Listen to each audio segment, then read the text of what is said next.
O ministro Alexandre de Moraes votou para condenar o mecânico Fábio Alexandre de Oliveira a 17 anos de prisão. O homem foi filmado durante as manifestações de 8 de janeiro, sentado na cadeira que seria a cadeira do ministro. Para Moraes, o mecânico deve ser condenado a penas maiores que as mínimas previstas no Código Penal, porque o réu teve conduta desfavorável em todas as circunstâncias avaliadas judicialmente. Em depoimento ao STF, Fábio Oliveira negou que tenha entrado nos prédios públicos e afirmou que permaneceu o tempo todo do lado de fora deles e que a cadeira estava jogada do lado de fora do prédio do STF. Em relação ao vídeo, o mecânico afirmou que foi enganado, já que a gravação foi transmitida ao vivo no TikTok sem o seu consentimento. Ana Paula Rocha, a gente está vendo, portanto, que é melhor você roubar, é melhor você traficar, é melhor você estuprar, é melhor você assassinar, fazer qualquer outro tipo de crime, que são crimes democráticos, não sei se você sabe, mas todos esses entram na categoria de crimes democráticos, do que sentar numa cadeira. A gente, de novo, gosto sempre de falar da placa do senhor pichador, isso poderia ser no máximo considerado uma contravenção ali, alguma coisa nesse sentido. Mas foi sentenciado a 17 anos de prisão pelo ministro Alexandre de Moraes, mais conhecido como dono do nosso país.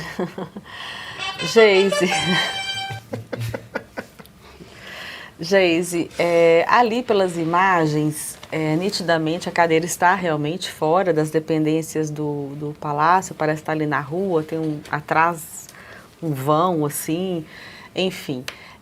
Então, supostamente é a cadeira do Alexandre de Moraes, porque quem diz que a cadeira é dele é o próprio rapaz no vídeo, não é? Mas todas as cadeiras dos ministros, elas são idênticas, então não sei se seria realmente a cadeira do gabinete dele ou do plenário, não sei de onde surgiu essa cadeira. Ele sentou na cadeira, disse palavras realmente assim, talvez inadequadas no momento do calor, etc. É vandalismo? Vandalismo. Agora, 17 anos de prisão por causa dessas imagens que nós estamos vendo aí, realmente nós estamos extrapolando qualquer noção de razoabilidade na aplicação da pena, na definição de penas. Nós tivemos ao longo dessas últimas décadas diversas oportunidades em que manifestantes da esquerda, manifestantes do PT, manifestantes do MST fizeram coisas muito mais violentas e graves ali na esplanada dos ministérios e não pegaram pena absolutamente nenhuma, sequer foram processados nem por vandalismo. Então, o que nós questionamos é justamente esse exagero, 17 anos de prisão para as atitudes que nós estamos vendo nessas imagens realmente não corresponde ao princípio da razoabilidade que rege o direito brasileiro.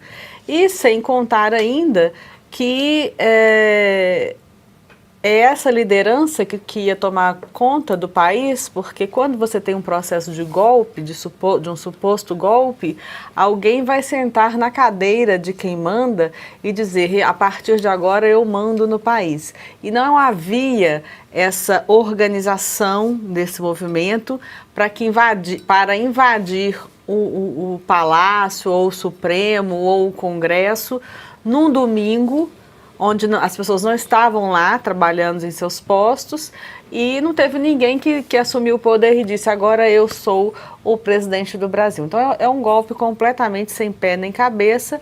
Na verdade, foram vândalos.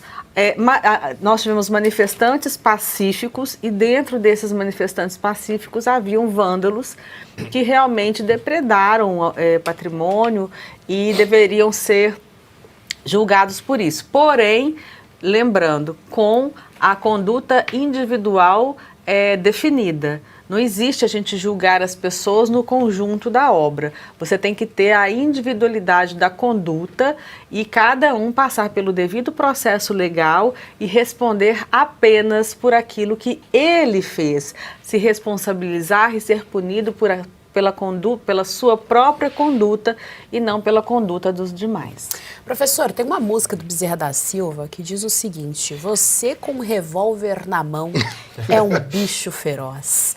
O Alexandre de Moraes com a toga na mão é um bicho feroz, porque veja bem, a desproporcionalidade, e é por isso que existe a injustiça, um dos princípios da justiça é justamente a proporcionalidade da pena em relação à ação, mas não só isso, veja a proporcionalidade de poder. Nós estamos falando de um ministro da Suprema Corte do país contra um mecânico. Cidadão brasileiro ali do dia a dia que provavelmente não tem nem o conhecimento jurídico do ordenamento todo jurídico suficiente para dar um golpe de Estado. Provavelmente sequer ele tem esse conhecimento, porque é uma pessoa leiga, um mecânico, não tem esse tipo de conhecimento. Mas o Alexandre de Moraes, um bicho feroz contra o mecânico. A gente quer ver se ele vai ser esse bicho feroz quando algumas sanções americanas chegarem por aqui. Essa música do Bezerra da Silva, o Pavinato sempre canta também, é bem engraçado, porque é isso aí. É o cara que tem a força do Estado contra o cidadão.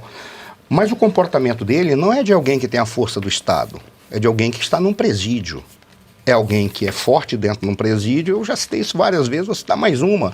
É forte dentro do presídio, como é que o cara faz para mostrar para todos que ele é o bonzão e que não é bom mexer com ele? Ele pega o mais fraco, leva para o meio do pátio e dá-lhe uma surra.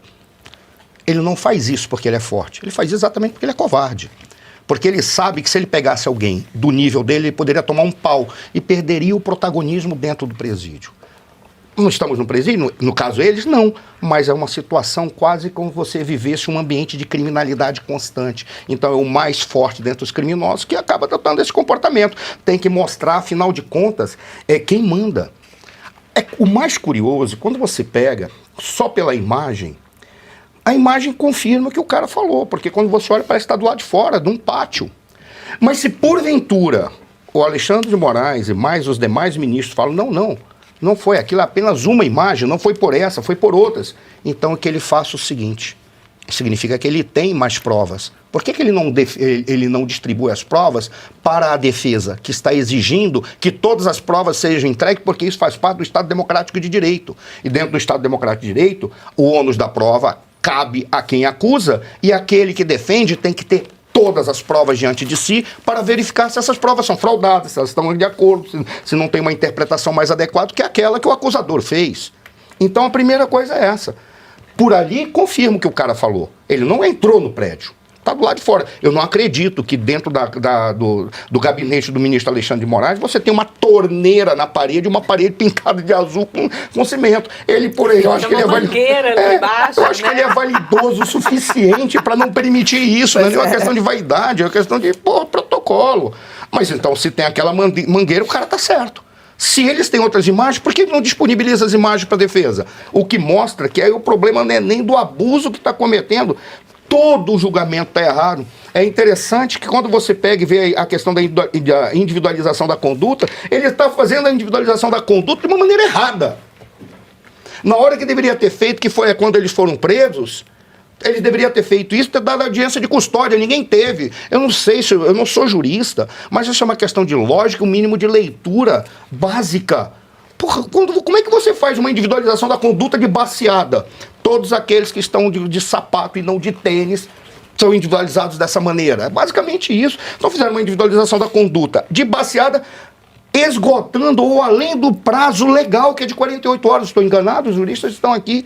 Aí quando vocês pegam e dão uma olhada como essa, tá tudo errado. Aí ele resolve fazer individualização para mostrar que esse cara, ele é mau caráter, ele é criminoso, ele é um mecânico do mal, ele é o Darth Vader dos carros, aí vai. Só porque apareceu uma imagem que ele está sentado e ele diz essa aqui é a cadeira do ministro Alexandre de Moraes. Para começar, tem que provar que é do ministro Alexandre de Moraes. Por quê? Tem a assinatura dele, tem o formato no assento. Tem o formato do bumbum. Aí teria que fazer, exato, tem um formato ali que teria que fazer. Quando ele sentou de novo, ele sentiu a diferença no bumbum. Teria que fazer uma verificação para verificar se aquele formato que está na cadeira corresponde ao formato daquele que senta. Cuidado. Ele vai... Não, eu só estou fazendo...